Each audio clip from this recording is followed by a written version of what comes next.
Open drainage, delikado kunong makabulasot og pedestrian. Ipahinaot nga maaksyonan dinhi sa Dakbayan sa Mandaue.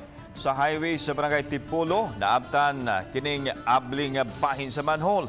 Gialihan na lang kini og dakong PVC pipe aron dili makadisgrasya sa mga magaging mga tao og bisan magbisikleta. Matod sa residente sa miaging weekend kuno, nabangag ang mao drainage gumikan sa ligid sa usa ka sakinan.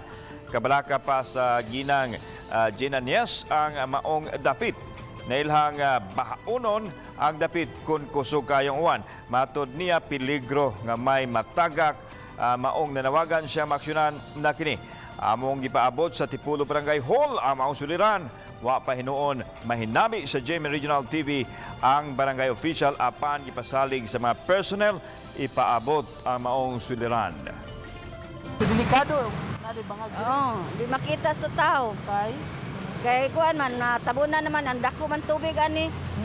Asad po tubig katagaran tubig ni ma'am. Ngari kung dako ang kuan taga diri do ang tubig sir. Mga